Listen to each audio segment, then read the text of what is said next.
guys, Keith again with Bulletproof RC. This is my Traxxas 2021 Bronco TRX4. Last week I did a video showing you guys my plans for this rig. This week I want to do a follow-up video to show you guys what I've done. The first on the list was a Servo Winch. I had a REEFS Servo Winch on hand and wanted to make it work with this vehicle. The problem was this vehicle was not designed for Servo Winch, so I had to get a little creative. Now, out of the box, the TRX4 Bronco 2021 has a bumper extension out here designed to use the Traxxas winch that they're releasing. I'm not sure if that winch is out and available yet, but I wanted a winch that would operate with my DX5 Rugged. So I really don't like the key fob design, so anyway, plus I like the approach angles of a Servo Winch, so I wanted to go that way. First thing I did was took the bumper extension off. I cut loose the D-ring mounts, flipped them upside down, and remounted them in the location where the bumper extension was mounted. I think it turned out pretty good. Second thing I did was take the plastic chrome plated fair lead off of the bumper extension, cut a slit in the bumper, drilled a hole in the bumper mount behind it for the winch line, and then remounted it. I think it all turned out pretty good. The approach angles are good, and I now have a very powerful remote controlled winch without the use of a key fob. Second thing I did was added some Proline tires. These are Proline crawlers. They are Alien compound up front, G8 compound on the rear, and these are Vanquish knockoff wheels. I believe these are copied from the Roost Vanquish wheels, and those are G-made center caps. I also put a matching wheel on the rear, and this was a spare tire from a Traxxas vehicle. Got all these tires from my buddy at Mayhem RC on YouTube. Check him out, guys. He's a great friend of mine. We go way back, and he's got great content. Lastly, on the exterior, one thing I didn't like is how everything was just shiny up here. All the painting was done from the inside, which is good, but just clear Lexan, shiny Lexan was up here on the top, and it just, everything looked like just, I don't know, shiny and black up here. It looked fake to me. So I taped off everything, and I put some matte clear on this roof to mimic the real life Bronco, which is also more of a satin finish up here on top. And I'll pause the video and show you a picture of that.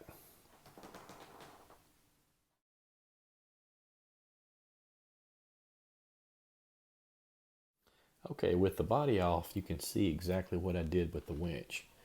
I ordered this Lexan from eBay, and it's really, I guess it qualifies more as plexiglass than it does Lexan. I don't remember the thickness right offhand, but it's pretty thick stuff. And being that it's made from Lexan, it's more durable than your average plexiglass. And when I say that, when you cut it, it actually it will flex before it breaks. And I know plexiglass has some flex to it as well, but you can break a piece of plexiglass before you could break this. It's thick enough that you can drill out holes and actually thread it. And I did that to mount the Servo Winch to this plate that I cut out of that Lexan. And then I drilled holes here and drilled holes into the bumper mount underneath.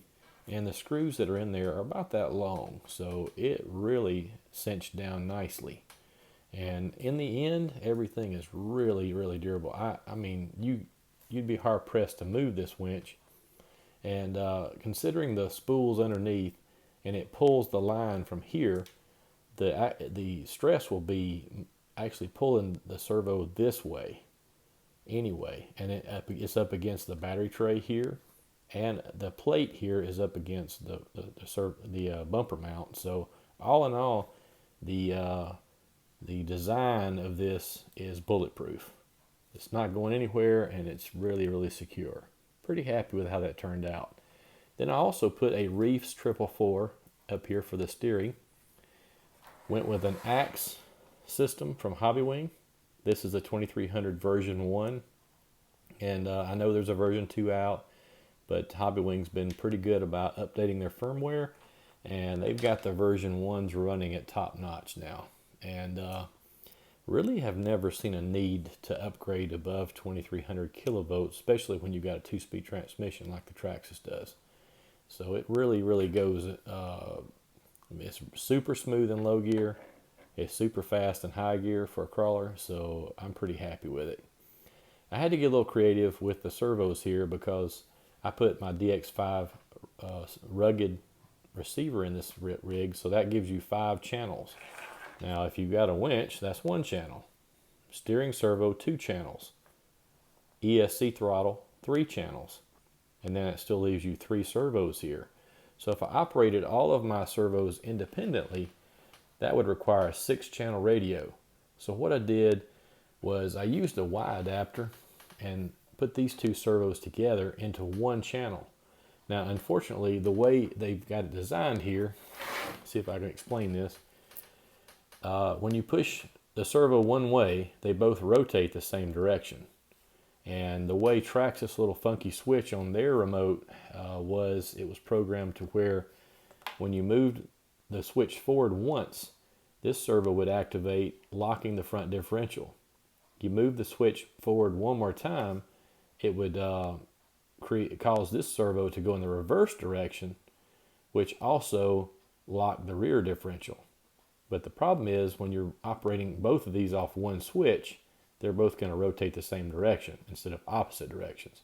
So what I did was I unbolted the servo horn back here and put it on the opposite side of the servo. So that way when it goes in the same direction, it moves the cables the same. In other words, well, you know what? Let's pause the video. I'll plug a battery up and I'll show you what I'm talking about. Got the battery plugged in, and here's what we got. See, when I hit my button on my radio, they both operate in the same direction. So if I had left the servo horn facing the same direction as this one, basically it would unlock or lock one and unlock the other. So that wasn't going to work for me. I wanted both differentials to lock at the same time. I know some people like to lock their front differential and allow their rear end to be unlocked, and that allows a little bit more pull than push. But I'm not really interested in that. I'd rather have my servo winch than have independent servos for the locking diffs. And I'm not really, most of the time I ride using the lock differentials anyway. It's just when you put this thing in second gear, it's good to unlock the diffs, and then you can actually get a little bit better handling out of the vehicle. So that's where I'm at, and that's what I decided to do. I removed the rear battery tray because it's just added weight that I don't plan on using the rear battery tray. I'm using this plate up here. I had to add my own Velcro strap, but it's perfect for the small batteries that I use, and also weights up front where it needs to be. So overall, real happy with the results of this rig. I did want to eventually upgrade the servos to high voltage servos. That way I can up the BEC voltage on this hobby wing to 7.4 volts to give the REEF servos their optimal power. Traxxas servos are only rated at 6 volts, so can't do that yet. I did find a great solution though, and I would love to put REEF servos in here. Obviously he has many servos, and they are insanely powerful for their size. But as little as I'm going to be shifting the servos in this rig, I just didn't want to invest, you know, I don't know, 170 bucks, 180 bucks. So I decided to go with the Power HD version. Power HD makes a direct replacement for these servos, and they're high voltage. Now they're nowhere near what a REEF servo would be in power or speed, but they are a huge upgrade over the Traxxas servo. So like I said, they are metal gears, they're high voltage, and they're waterproof right out of the box. So I've got those ordered. When they come in, I plan to install those, and that way I can get more, and primarily the main reason is to get more power up here to my REEF servos. So if I can run these on 7.4 once I change them out, these guys can also be at 7.4. The only other option I had was to put a BEC in here with a RX bypass. That way I could run these at 6 volts and these at 7.4. I did that before, but honestly, at less than $20 a servo for the Power HDs, it was almost as cheap as buying a BEC, and a lot less wires going everywhere. So anyway, went that way. And guys, I guess that'll do it for this video. As always, like and subscribe. The shoe fits, my friends, and have yourself a great day.